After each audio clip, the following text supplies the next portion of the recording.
Melissa, welcome to Us Weekly. Thank you. It's so good to see you. Thank you. I feel like we always talk over Zoom around this time of year, but it's so good to see you in person, and so great that, again, you've partnered with World Vision. I know that this is something that is near and dear to your heart, so tell me all about it and why this is such a long-standing partnership for you. Well, I brought you a few gifts, but I want to preface with, so World Vision, I started working with them in 2019. I sponsored 3 little girls, because I have 3 boys, and we sponsored 3 girls in Zambia. We had the opportunity in 2019 to go see them, meet them, and then we went back again last year, 2023, and so we had, after 4 years, we saw the growth. We saw the hope in their hearts and like how different it was for them 4 years later. The housing that they had now, the clean water they had because we built a well near their house. They now had a farm thriving with chickens and sugarcane, and we gifted them goats, so now they have goats. And so, you know, to see the work they do and be able to, I know that I'm very blessed to be able to go and see the work that they do and to see the programs and to see how complex and sustainable they are. When they go into an area, they address all the needs of the people, from fresh water to education to healthcare, but then they teach them how to handle the veterinarian care or handle well, they do dip tanks for the goats, right? Okay. So they teach them how to, like, you know, kill the bugs on the goats and the animals, and you know how to sustain a well and how to have good hygiene so that you don't contaminate the well, and all these things. So the programs are so sustainable and so wonderful, and I feel so blessed to be able to come back and tell people about it, because I know not everyone can do that. Not everyone can go travel these places and see them. So I just feel really moved to share that with people and say, you know, here's a charity that when you're giving your money, I can tell you it's going to a good cause. I can tell you it's going to help these children, these families, these places, you know, far-reaching or close by, because I also am the community outreach person for our school's football team. Okay. So I called World Vision this year and said, I need an opportunity for the kids. What can we do? And they said, let's do some hygiene kits. We'll pack hygiene kits on the football field. So we got the team together, and we packed 400 hygiene kits, and they happened to be in the right place at the right time when 2 weeks later Hurricane Milton hit Florida, and people were unhoused and needed, you know, had to flee and needed some toothbrushes and razors, and we had packed them. So, you know, to see what they do domestically for your neighborhood, for your local church, for people far off, from Zambia to Thailand to, you know, all across. So one of my favorite things that they do, though, at this time of year is they do the gift catalog. Yes. So I think we've talked about this before, but the gift catalog is like everything from a goat to a bunch of chickens to backpacks to bicycles. So this year I went on Giving Tuesday and I donated bathrooms to schools across Africa. So like when I went the last time we traveled there, I noticed that the one thing I really wanted to help with next was the schooling. The schools are run down. If they don't have a bathroom, the teachers don't want to work there. So how are they going to get teachers when the teachers have nowhere to stay nearby or no clean bathroom to use? So putting in a bathroom was really important to me this year. So I did that. But also, I'm in here with the beloved friendship bracelets. So these are the bracelets. You can buy them for yourself or give one to a friend, and they're really pretty. They're made by artisans in Thailand, so the money not only goes to support the women in Thailand that are making the bracelets, but it also helps the programs of World Vision. And so I brought you your own set of pretty. So much. Aren't they beautiful? Thank you. And they're great on so camera because they don't make beautiful. noise. Yes, I love that. Thank you so much. I'm going to wear it right now. Yeah, and there's so many gifts in here. Gifts you can give, gifts that you can gift. We call them gifts that grow. Yes. You know, so things that really make a difference. So that's.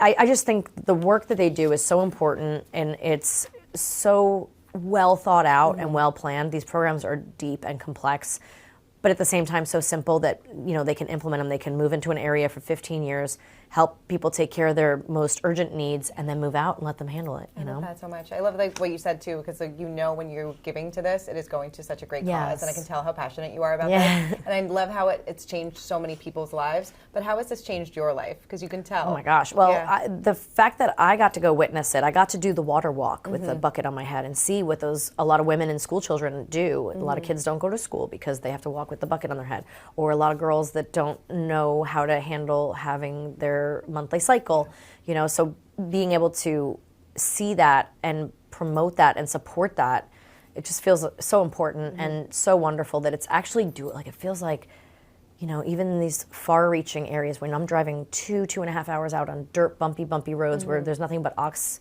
pulling carts and women carrying babies in buckets.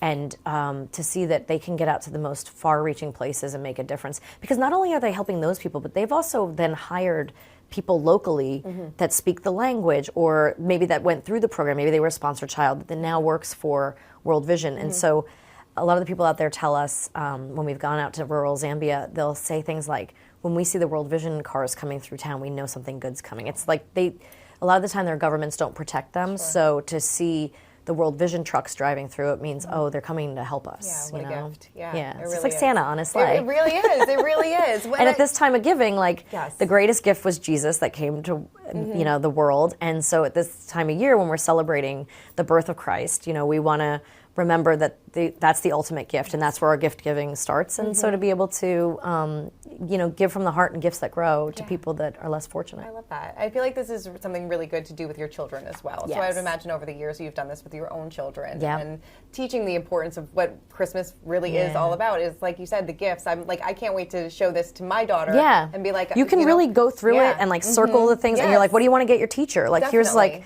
a goat, 3 bunnies, and 5 chickens. Like. You can. What young kid doesn't want to gift a goat? I know, and sometimes there's just people that are hard to shop for. Sure, but with this, you can be like, I thought of you, and I did this donation in your name, so this kid's going to get a goat because of you. So. Whether it's your mailman or your school teacher or, the neighbor down the street that you just want to give something to and let them know they're being thought of, but you're not exactly sure what's the perfect gift for them. Like, what kind of scent of candle do they like, or do they wear jewelry? Or this way, it makes it easy and it means something. Yeah.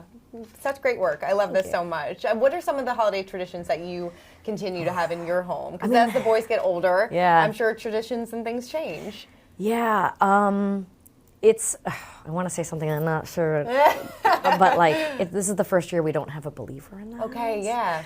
So it's going to be a different kind of Christmas this year, and I'm not really sure what that looks like. But I've tried to make it exciting for him because we had to have a hard talk, and so I put him in charge of the stockings, and I've also put him in charge of the elves. Okay, so that's great. Gave him little jobs. I hate to say that in case it's funny, but it's going to be a different kind of Christmas this year. But the traditions, it's so funny because I feel like as moms, we thrive on traditions. It's important to uphold these. It's important to bring traditions through generations, right? Teach our kids about them so they'll teach the grandkids about them. And so for me, it's like my grandma's pie, or it's making her French silk pie every Christmas, which is a secret recipe and I can't tell anyone. But there's the gingerbread making of the house, or there's the sending out of the cards, which is so important to me because I like to write the addresses and think of each person, like just kind of say a little prayer for every person as I'm sending it to them and be like, I'm thinking of you. Right. I think that's important. And but the one that I love the most from my childhood that I've done for my kids, and again this year might be different, is the sitting at the top of the stairs while mom and dad go and check and see if Santa came. Yep. So, because there was one year, I think we were sitting at the top of the stairs and my mom and dad were like, nope, go back to bed. Santa didn't come yet. Oh, no. I don't know. I'm really not sure why Santa skipped us that year. But we had to go back to bed for a little while. And then we were able to go see the presents under the tree. So there's a good reason for that tradition. Sure. But I always loved that. Like, my favorite pictures of my kids are them sitting at the top of the stairs waiting. Because that anticipation is so wonderful and magical. It's the best feeling. Yeah, it's better really than ripping open the gifts. It's just that, what's down there? What's waiting for me? What am I going to get? So I love that tradition, and I hope that we'll be able to keep that up until grandkids come along someday. Definitely, yeah. You're Not yet, but as a mom, is it hard for you not to have a believer in the house anymore? Because like you said, you're still trying to keep that. I am so relieved about the elves. Yes, I can't even tell you. Sure, yes, I am like day 6. I'm like, when's this elf going back? One of my friends told me that with each kid, I have to have a new one. And they have to spell things out in M&Ms and make a mess in the kitchen with the spaghetti and like fly on balloons. I'm like, it's too much. It's exhausting. It's an extra hour a night of things. I'm like, it feels like having a newborn during Christmas season for some reason. So I'm kind of relieved on that, but it is a little bit like, like end of an era. Sure, yeah. But I'm excited about the next era because I'm starting to feel a little bit. I have an 18-year-old who graduated, and I'm starting to feel a little bit of that empty nest. Maybe a little too much. Forget to make dinner for the 12-year-old sometimes. Perhaps my husband and I tend to go to dinner and be like, well, oh, hey, here's some mac and cheese. Sure. But so I feel like I'm just trying to, figure out what this year's going to look like with this new scenario we're in. So I don't know. Definitely. I'll let you know. Yeah, no. What are you, like you said, you're kind of like transitioning into that empty nester phase of your life. Sort of. We still got like 8 years, but I'm like already making the plans. It because you already have one out. And I have a lot of friends that are empty nesters now. Yeah. Is it exciting? Is it bitter? I'm sure it's bittersweet. Yeah, it kind of is. Right. I mean, it's it's just going to be a different time of life, but it's also something I feel like, it's just a season of life, and it's going to be okay because I just hope my boys will still come around often and not move too far away and have, choose, partners that are easy to get along with and, that kind of thing. So just, navigating all those unknowns is interesting. No, as a boy mom myself, I'm always thinking, am I going to be that dreaded mother-in-law No, I know. one day? I refuse. I refuse. I am like every girl that walks in the door, I'm like, hello, how are you? Can I get you something? Definitely. Is your son still dating a Sabrina? He is. He's still, Mason and Sabrina are still together. Yeah. I love that so much. Yeah, it's kind of wild. Is it weird seeing your boys date? What's interesting is he didn't really have girlfriends through high school until he met Sabrina, and it's just been this long-term relationship for him. So it's nice to see that he kind of waited for the right girl, and he was so focused on school and sports and stuff. So I think it was the right time. Yeah. So it is weird, but I'm excited for him because I remember first love. That's so exciting. It's so exciting. And speaking of love, I think you celebrated, 21? 20-something, yeah. 20, you're like, I've lost count at this point. 21, yes, because our 20th anniversary was spent in Africa with the girls from World Vision. Oh, that's amazing. So that was our 20th, we did a trip with the family to go see the girls. So yeah, it's been 21 and a half years or something. I'm sure you get the question all the time, what the secret is, but what has worked for you, do you feel like? I mean, it's a big part of it is the commitment you make, right? If there's a spark and there's love in the beginning, then you can always come back to that. So trying to remember that the valleys or the lows or the times when you don't feel that connected, you can ride that out, and it makes the peaks even better. Sure, yeah. Kind of sometimes getting through the rough stuff makes the good stuff so much more worthwhile, and so I think that everything comes and goes in seasons. People change, marriages change. So I would just say, if you made that commitment and it's just getting stale, that's not a reason to end. Work through stuff or be open, be honest. That's we base our marriage in trust. So I think trust is the basis of our relationship, and I would hope for most people that is, I think that that's a great foundation to build it on. Definitely. If you could go back to day one of parenting, what would you tell yourself? Sleepless nights with a baby is not as bad as sleepless nights with a teenager. Oh, no, really, is it? Yeah. Small kids, small problems. And things get, big kids, big problems for sure. My son just did burnouts with his truck, and the tires are trashed and have to be replaced. So that was a big mistake that, is and it just seems like Christmas gifts get more expensive. I thought it'd be easier when they're older and can tell me what they want. And now it's no, I can't, I'm not buying you a PC or a Dodge Charger or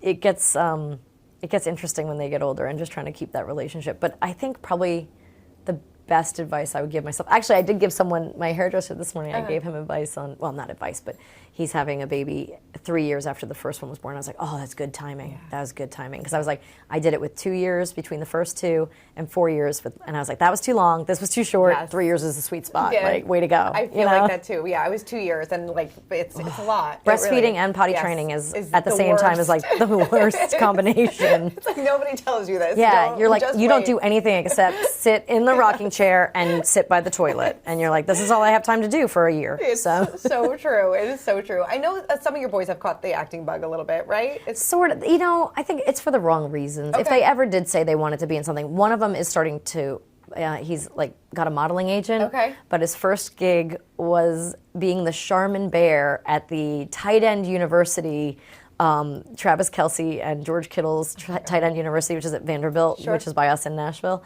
And so he got to go be the Charmin Bear, and it was the funniest thing I think I've ever seen. I have never laughed, when the kids are little and they do silly things and you laugh so hard. I have never laughed so hard at my kids than my son being the Charmin Bear mascot. I love that. High-fiving George Kittle and Travis Kelce. He was just in heaven. It was so funny. That is so amazing. That was his first modeling job, but he's covered up. Right? He's covered up. That's what he liked best about it. He's like, nobody knows it's me. Nobody knows it's me. I love that. That's amazing. Did you ever set boundaries when they were younger about them getting into acting as I just don't have the patience to be taking them to auditions it's while the rejection I think builds a strong kind of thick skin. Sure. I also don't want them going through that rejection of people thinking you're not, buying into the fact that people tell you you're not good enough or you don't look the right way or whatever. So I'm as much as I would love for them to be in the arts. It's just not really they're much more driven in areas of like biology. And my oldest one wants to be an aviator, so he wants to be a pilot. So he's in the aviation field, but he's actually working right now as a vet tech because he loves animals. And the middle one is looking into like sports management, so he'll actually be in the city in a few weeks, like doing some sports management classes. So yeah. And then the little one, who knows? I always say he's either going to be a lawyer or criminal. I'm not sure which one. He's a fine line, he's right? crazy, but you know what? 12 years old with that prepubescent attitude and that witty mouth, man. I'm like, I don't know. He's your challenge. He can negotiate his way out of anything, man. And that kid is allowed to have mac and cheese every night, and I don't know how that happened. So he has you wrapped around the finger. really, he figured it out. He figured it out. And I think we treated him as the baby for too. That would be my best parenting advice. Do not treat the baby like a baby for too long, because you're like, oh, it's so cute, they're so cute, and then one day you go, oh, it's not cute anymore, and it's way past the prime. Like I should have stopped this about 3 years ago. Yeah, a hard halt on that one. Yeah. Have they gone back? I'm sure and watched. No. Well, no. So they have no interest. I'm cringy if I'm on TV or movies. And they're like, you're not great because you're on TV. I'm like, well, other people think so. So whatever. Thanks a lot. Yes. But there's one episode of Sabrina I've shown them all when they, like, especially with food, like food's always such a battle, trying to get them to eat healthy and teach them about addiction, like sugar addiction especially, and trying to explain to each of them in their own time, like, you shouldn't eat too much sugar, and here's why. And I show them the pancake episode of Sabrina because there's this Pancake Madness episode where Sabrina's addicted to pancakes. So it's a great way to explain addiction, that like if there's something that you're prone to doing that's not good for you, how do you let that go? That's very difficult, So kind of watching that episode and being like, that's what addiction is, Right. It can be gambling. So like if you go and play that the claw game or whatever, I'm like, that's gambling. You're gambling. You're putting a lot of money in, kid, to see if you can get that one crappy stuffed animal. Right, it's true. So I use that episode to kind of like example that. You know. I love that they say you're cringy. I'm so cringy. You know what's hilarious though is I did show. I had to watch Melissa and Joey because I was doing my podcast, What Women Binge, and I was having some of the guests on from Melissa and Joey. So I was sitting and watching one of the episodes just to remind myself of the beginning of the show. And my oldest one at the time was probably 16 or 17. He sat down in the living room and was like, you watching yourself? That's so lame. And I was like, I have to watch it for my podcast. So he starts watching it, and he kind of sits down. And and we go like 2 or 3 episodes, and he's still watching it. And the other one walks in and goes, "You're watching Mom on TV? That's so lame." And he goes, "Shut up, it's funny." And I was like, "Yes, yes, I got it." That's amazing. I love that so much. Every Christmas though, I'm like, you got to watch Holiday in Handcuffs because that's the silliest I ever was. I had this huge wig. I played Trudy, who was the girl who couldn't keep a date, and Mom wanted a boyfriend to come home for Christmas. So I kidnapped Mario Lopez and drag him out to a log cabin, take away his cell phone and the car keys, and convince him he has to be my boyfriend for a little while if he wants to be set free. It was like the most ridiculous concept for a movie, but hilarious. Just ripe for comedy. Sure. And so it was, that's a movie I'm constantly like, you guys have to watch this one. This is the one I'm like so proud. You have to watch this one because it's so funny. You have to watch this one. And they're always like, oh, you always want us to watch your stuff. I'm like, no, I don't. But like, I really want you to watch Holiday in Handcuffs. Other people like it. Yes, totally. That is so funny. I feel like that's a common theme. Like, other people like it. You've played so many characters. Is there one that you really just want to go back and revisit? Because obviously everybody talks about the Sabrina. I know. I always break people's heart with this question because it's always, Sabrina is so internationally loved. Sure. She helped a lot of people through a hard time. Like I feel like that show, like people in the hospital, kids going through sicknesses, families going through divorce. When people were having a hard time, if kids felt ostracized at school, I have a lot of people telling me I was their best friend, that kind of thing. So Sabrina's very beloved. Clarissa was very kind of like kitschy cult. Like the following of that was like women that felt empowered, guys that thought she was, that thought, oh, girls can be cool, So it's hard when I say Melissa and Joey, Mel from Melissa and Joey, because she was like really kind of a naughty girl, and she was very flawed. I'll say that. And so she was so much fun to play. And she wasn't a bad person. She just had bad habits, let's say. And it was just so fun to play like a wreck like that. Just a hot mess, a dumpster fire on high heels. And it was so fun because she was like glam, but said ridiculous stuff, but, always tried to do the right thing, but did it wrong. And very Lucy-esque, but also sort of, I don't know, with the look of Sex and the City, but the but the attitute of Lucy, It's fun to play somebody, I'm sure, that's completely opposite of you. It is. It's really fun. Yes, because I'm not that flawed. Right. I'm not a hot mess. I'm not flawed. I try to keep it together. Yeah, it's trying to keep it together. I know you get the question all the time about a reboot and things like that. Is there any movement? Would you ever? No, the boring answer is no. Yeah. No, I think it was explored at Right. one time, but there's like red tape. Who owns it? How do we do it? Will they let it go? You know, so all that kind of bureaucracy that goes behind the scenes of all media, and it's just it's not going to happen. Not going to happen. But it's nice that the cast still is all gets Yeah, together. Like, we're you all get together close, and yeah. both Sabrina and Melissa and Joey cast. Yeah. I've lost touch with all the Clarissa cast. That was a long time ago, way before cell phones or email Yeah, or any of right. that. So everyone's landlines are gone, and I don't know how to get in touch with them anymore. But we had a wonderful time. All my shows have been just nothing but love. Like my Netflix show, No Good Nick. Yeah. I'm going to go see my co-star this weekend. I'm going to go see Sean Astin in That's so Elf great. on Broadway. So he's playing Santa. So I'm so excited to go see Sean play Santa. But yeah, I've been so blessed to have like 4 lovely shows and lovely environments, and take some family away from it. Like I have now, you spend more time at work usually than you do at home, so these people become like family, and I've had 4 long-running shows that have actually like added to my life. Yeah, So. and added to so many other people's lives too. They really have. Melissa, thank you so much for coming by. I really appreciate it. Congratulations again with such a wonderful. Check out the wonderful go to worldvision.org and you can check out their gift catalogs. So. Thank you. And thank you for the Yes, the your bracelets. friendship I love them. bracelets. Yes, Yeah. thank you so much. Perfect. course. That was great. Thank you. Thank you guys so much. Leave So it. I'll Yes.